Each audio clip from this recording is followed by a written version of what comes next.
Salve família vascaína, sejam bem-vindos a mais um giro de notícias do nosso Vascão. Vídeo de hoje, vamos falar bastante aí sobre o Campeonato Carioca, porque o Vasco agora se coloca numa situação extremamente complicada na competição, aí depois da quarta partida sem vitória, 2 clássicos e 2 derrotas até o momento, uma pressão gigante internamente por mudanças já aí no comando do futebol. Tô nem falando do Carille, né, mas falando principalmente ali no comando ali das contratações do Vasco aí das 2 últimas janelas de transferências, e vamos falar muito também justamente sobre isso. Mercado da bola, contratações, hoje aí faltando cerca de 12, 13 dias para a janela se encerrar, e obviamente o Vasco ainda não apresentando os atacantes, né? A gente sabe que as negociações estão avançadas, né? Inclusive uma delas já até concretizada, mas até o momento não temos nenhum jogador sendo anunciado, mas a gente vai falar sobre isso, né? A gente deve ter aí nos próximos dias alguns jogadores aí finalmente chegando ao Brasil, jogadores que podem estar aí, quem sabe até elevando bastante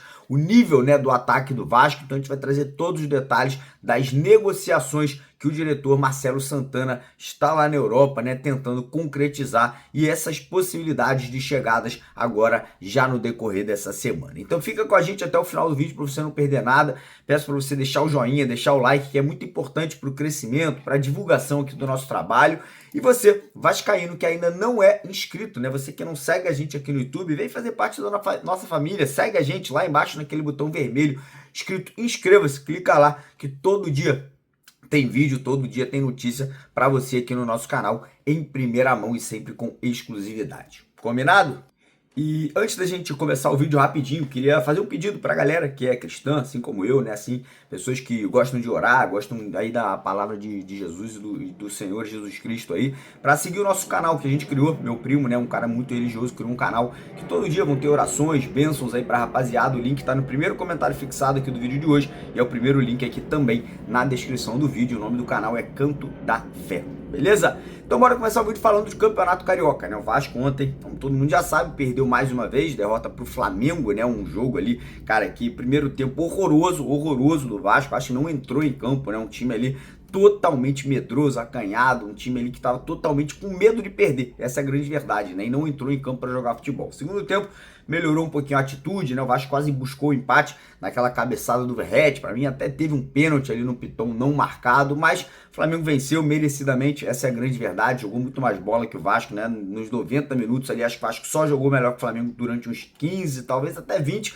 mas tirando isso, a grande verdade é que o Flamengo passou o rolo compressor para cima do Vasco. E com o resultado de ontem, o Flamengo ficou na liderança com 20 pontos, Volta Redonda está ganhando o seu jogo nesse momento e está se consolidando na segunda colocação e se classificando para as semifinais também com 20 pontos. O Madureira vem em terceiro colocado depois da vitória aí com 15 pontos colocados, e o Vasco, por incrível que pareça, segue aí nesse momento, tá? Enquanto eu tô gravando o vídeo, na quarta colocação com 14 pontos. O Fluminense está ganhando por 2-0. Se o Fluminense fizer mais um gol, ultrapassa o Vasco aí nesse momento, né? Então, tabela realmente complicada pro Vasco aí, porque o Vasco ainda tem mais um clássico pela frente, né? O Vasco vai enfrentar o Botafogo é o sexto colocado, o Botafogo ainda tem chances de classificação se vencer o Vasco na próxima rodada, ou seja, o Vasco tem que ganhar, a grande verdade é essa. Se o Vasco tem a ambição de ir às semifinais, vencer essa partida é fundamental aí no jogo contra o Botafogo. Mas no meio de semana tem jogo pela Copa do Brasil, né? Então o Vasco tem que colocar atenção na Copa do Brasil, digo até que é mais importante que o Campeonato Carioca,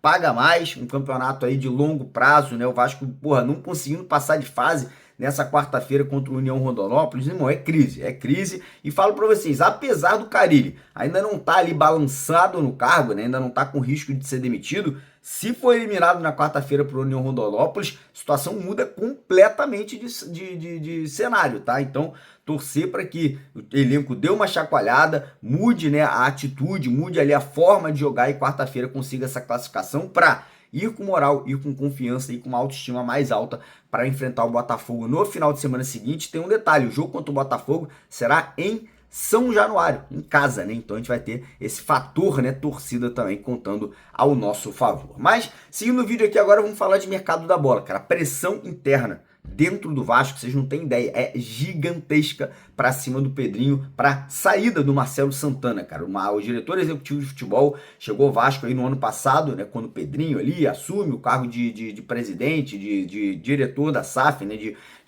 enfim, o cara que comanda a SAF do Vasco, ele traz o Marcelo Santana, se eu não me engano, ele foi uma indicação do Felipe Maestro, e desde então, né, as duas janelas que ele fez, janelas muito questionadas, né, jogadores, contratações extremamente fracas, né, o Vasco trouxe Jean David, Maxime Domingues, esse ano não trouxe nenhum atacante até agora, então a situação realmente é muita pressão para cima do Pedrinho, para a saída do Marcelo Santana, que está na Europa, tá? Ele tá lá fechando contratações, né? O Vasco conseguiu finalmente chegar a um acordo com o Krylia, lá da Rússia, né, pela compra do Benjamin Garrel. O Vasco fez de tudo para trazer o jogador emprestado. O time russo, entendendo que o Vasco estava numa pressão gigantesca, que o Marcelo Santana não consegue negociar aí com times aí, né, negócios benéficos para o Vasco, falou, ó, vocês só vão levar o jogador se comprar. E o Vasco foi obrigado a pagar 4 milhões de euros num jogador que tem histórico de lesão, que nunca se destacou muito por onde passou na sua carreira, né? Não foi um grande destaque na Argentina, não estava se destacando na Rússia, tanto é que não era titular da equipe dele, né? E agora vem para o Vasco, né, com uma contratação que gera uma expectativa positiva, obviamente no torcedor,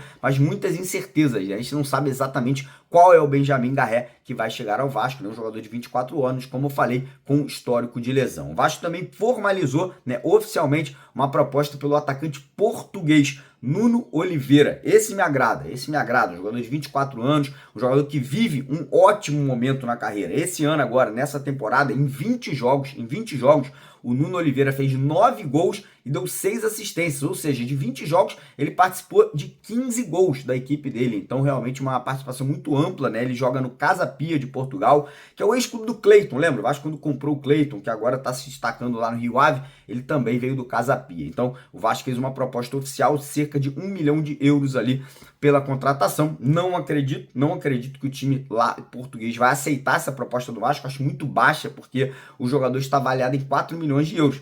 Por oferecer 1 milhão é brincadeira, né? É brincadeira, melhor nem oferecer. Ou sobe essa proposta, ou então vamos fazer uma negociação mais inteligente, né? 1 milhão de euros, não acredito que o Casa Pia vai aceitar. E a situação do Lloyd Augusto, né? O angolano que atua no futebol da Turquia, também o Vasco avançando, né? O Vasco aí segue negociando com o time lá da Turquia pela liberação do jogador. O Vasco parece que também ofereceu 1 milhão de dólares aí na contratação do atacante angolano. Então a tendência é que essa semana agora, a partir de amanhã, Marcelo Santana possa voltar ao Brasil e junto com ele esses atletas, né, esses jogadores que o Vasco está negociando aí na janela de transferências. Beleza, rapaziada? Então, por hoje é isso. Agradecer a presença de todos vocês. Quem puder, deixa o like, se inscreve no canal e não esquece, segue lá e se inscreva também no canal Canto da Fé. Primeiro link aqui na descrição e no primeiro comentário fixado do vídeo de hoje. E é isso. Um grande abraço, fiquem com Deus e é isso. Um abraço, até amanhã.